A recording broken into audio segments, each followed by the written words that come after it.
You may be interested in trying to sound more natural, more native like when you talk, but you may not know what's in your way. You're like, I know I need to make changes, but what are the changes that I need? And in fact, again, even if you ask your friends, you ask people around you, you ask other people, you're like, hey, like, what sounds weird about how I talk? And it might be like, oh, it sounds okay. Or it might be like, oh, like something sounds a little strange, but overall it's good. But that's not really an answer. I want to give you some answers. So today, I'm going to show you the type of feedback that I give to students in a program that we have called the Fluent American Institute, which lets you know the things that native speakers do in their own speech. So that way you actually know what to do in your speech too.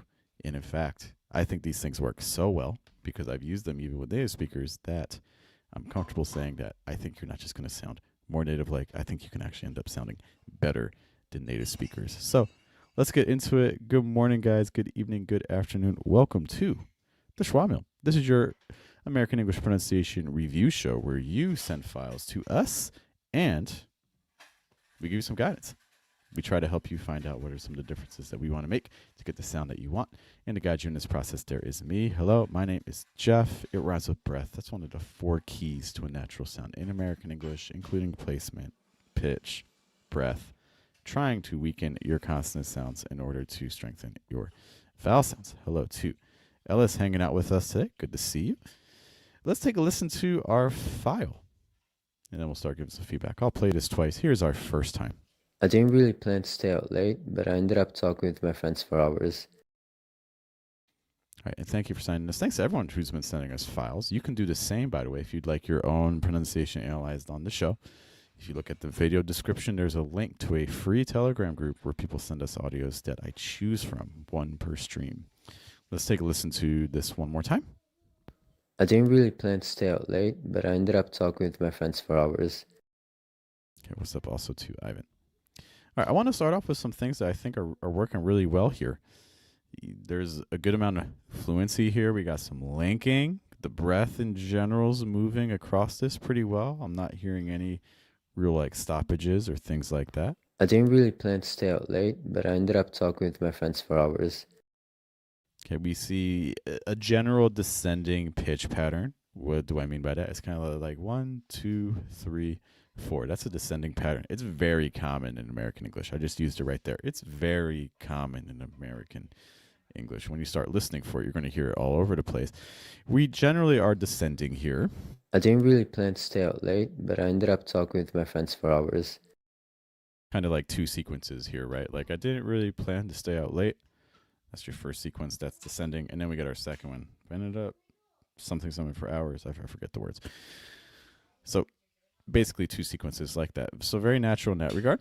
I didn't really plan to stay out late, but I ended up talking with my friends for hours. So where do we go from here? So I think you're already at a pretty solid baseline. I think it's going to be playing around with our elements of contrast. So Ivan, I forget if I said hi to you, but hi. So what do we mean by contrast? Our elements of contrast, there is pitch, but there's also things like speed, there's firmness and softness. You know, we talk about them in a lot of the streams. We don't have a ton of contrast in this file. I didn't really plan to stay out late, but I ended up talking with my friends for hours. It's like I didn't really plan to stay out late. So what's happening here is we have 2 general sequences, but in each of them, we're kind of talking in these like 2-word chunks. I didn't really plan to stay out late, but I ended up talking to my friend for hours. So yes, the general sequences are good.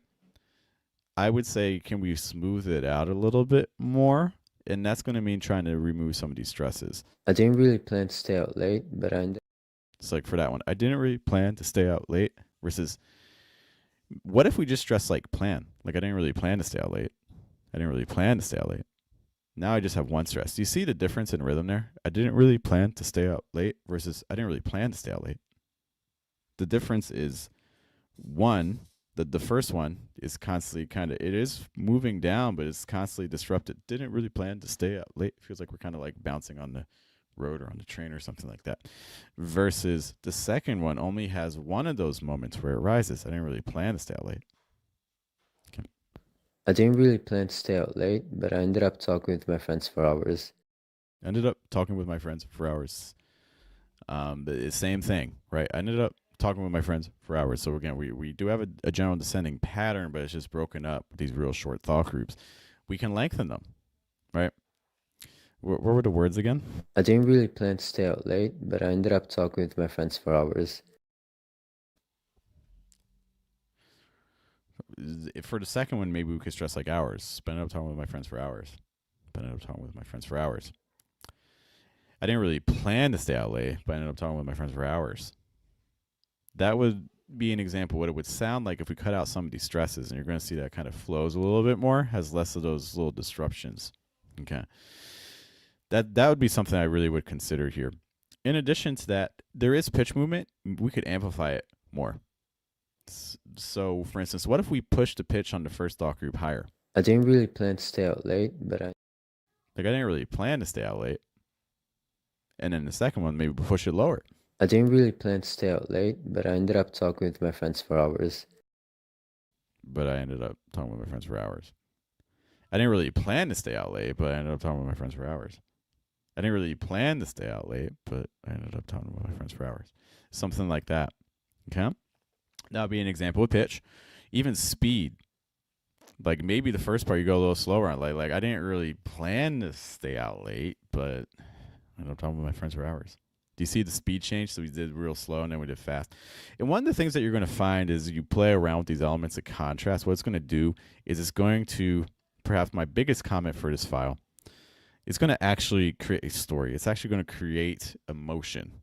Because when I'm listening to this, I didn't really plan to stay out late, but I ended up talking with my friends for hours. What am I supposed to feel? What do you want me to do with that? From a listener's perspective, how am I supposed to interpret how you feel about the situation? Are you happy about it? Are you sad about it? Are you frustrated about it? Versus if I do like, well, I didn't really plan to stay out late, but I'm talking to my friends for hours. Well, that's conveying maybe a little bit more frustration. Like, hey, I had wanted to do something else, but then I got distracted and I'm not happy about it. You know, it's not like I'm like crying about it, but I had other plans and I couldn't do them. I'm like, man, what were the words again? I didn't really plan to stay out late. Yeah, like, man, I really didn't plan to stay out late. I get a lot more emotion from that than I didn't really plan to stay out late. We talk about this a lot where a lot of us, when we're talking in English, we're talking in a way that's just very functional and it's very flat. There's no real emotional attachment to the things we say. And I'm a real firm believer that when you talk, there's a reason why you're saying what you're saying. And you probably have just a small amount of feeling about it. Whether it made you happy, whether you're excited to tell the other person, whether something was frustrating you, whether you're tired, whatever it is, there's usually something with it. And from this file, I really get nothing. Like it has all kind of like your general basic things. It's understandable, it's clear, it's got some connection to it, but it doesn't really have a story around it. And I think the more you can attach a story to it, the more natural it's going to end up sounding. One final thing I'll say is that when you see the changes that I made to it, go back and replay and watch what I did with my face and watch what I did with my hands. Watch what I'm doing with my head position and things like that. My guess is that when you said this, you were probably pretty flat. My guess is that you probably weren't using your hands a lot. You probably didn't do a lot with your face.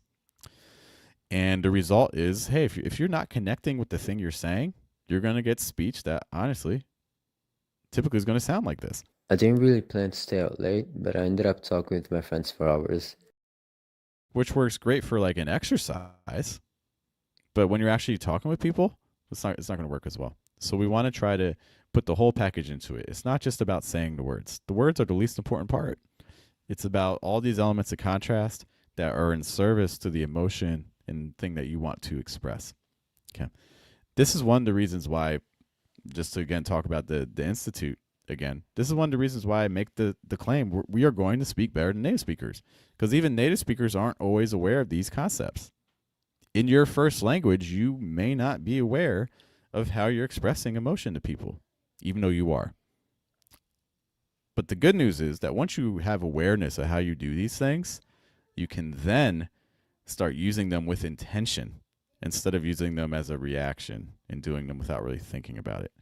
Imagine that you start actually having a plan when you talk. and how the impact that you can have on others when you do that. I want to help you do that. That's the whole reason why, one, we do the Schwa Mill, but two, I created the Institute. So I hope that's something that if you're interested in communicating and sounding more native like, and honestly, in my opinion, sounding better than native speakers, I hope it's something you consider checking out this weekend.